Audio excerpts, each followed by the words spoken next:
Este é o Gabinete de Guerra, um podcast da Rádio Observador, em que olhamos para as mais recentes notícias da guerra na Ucrânia. General João Vieira Borges, Ursula von der Leyen diz que temos de aprender com a Finlândia em matéria de preparação dos cidadãos para a defesa comum e seguir o exemplo na Europa perante um cenário de ameaça por parte da Rússia. Como é que devemos interpretar este aviso, este conselho da Presidente da Comissão Europeia? É fácil replicar o modelo finlandês? Não é fácil. A Finlândia sempre teve, em termos políticos e estratégicos e até militares, uma situação única no concerto dos países que têm fronteira com a própria Rússia. Em termos históricos, é facilmente perceptível porquê. Na realidade, e agora ainda há aquilo que é a praxis, efetivamente tem um serviço militar obrigatório, também muito específico, uma preparação muito específica, que faz com que tenha um grau de prontidão muito elevado e, sobretudo, aquilo que os alemães vêm discutindo ultimamente, que é a população preparada para um cenário de maior adversidade, designadamente uma invasão da Rússia. Portanto, a questão psicológica também é importante, a questão educacional, a questão da formação em cidadania. Não é só a questão militar pura e simplesmente, é a questão da defesa no seu conjunto. Esse é o elogio, mas cada país, e é preciso ver que tem uma fronteira longa com a Rússia, cada um dos países, inclusive os que fazem fronteira com a Rússia, tem características muito diferentes, desde os países bálticos, passando pela própria Roménia, até a própria... todos aqueles países têm tipicidades diferentes. E, portanto, essa é uma mensagem que vem em linha com a questão que a própria ministra, os ministros, vários ministros até, não foi só a ministra da Educação, alemã chamou a atenção, é preciso preparar os europeus para a realidade de uma possível guerra, preparar os jovens. Eu penso que tem mais a ver com essa questão do que as questões militares puras. Professor Carlos Gaspar, os legisladores na Rússia aprovaram um projeto de lei que permite que criminosos ou condenados se juntem ao exército. Ainda falta a aprovação de Putin para se tornar lei, mas isto é sinal de desespero devido ao elevado número de perdas ou só revela que, de facto, para o Kremlin é tudo carne para canhão e só importa o resultado final, a vitória? É uma velha tradição russa e soviética mandar os degradados, as pessoas que estavam presas nos campos de concentração, no Gulag, para a linha da frente. Eu queria reforçar aquilo que disse o Major-General Vieira Borges.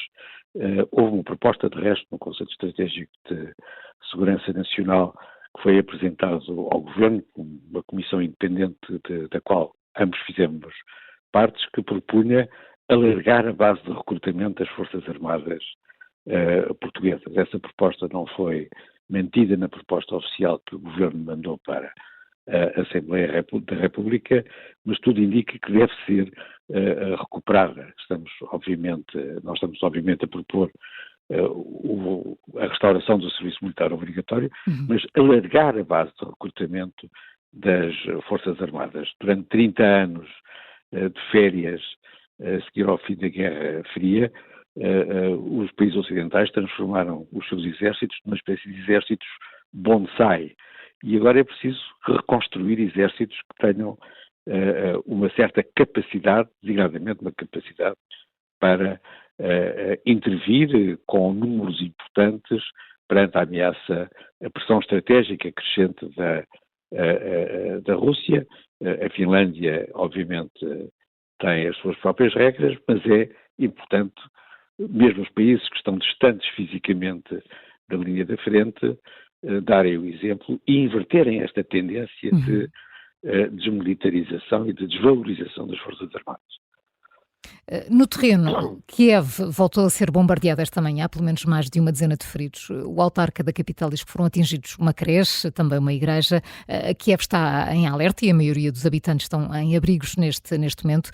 General Vieira Borges, depois de Donetsk, Kharkiv e Kherson, a capital volta a ser alvo de ataques. Como interpretar esta ofensiva? É muito importante o sinal que nós tivemos hoje, 44 dias depois do último ataque a Kiev. Este foi um ataque massivo, com um Iskander, um Kinzhal e depois os 29 normais KH, lançados por bombardeiros Tupolev 95, foi um sucesso enorme para a antiaérea, ou para a defesa aérea em geral, da parte da Ucrânia, mas obviamente que fico preocupado.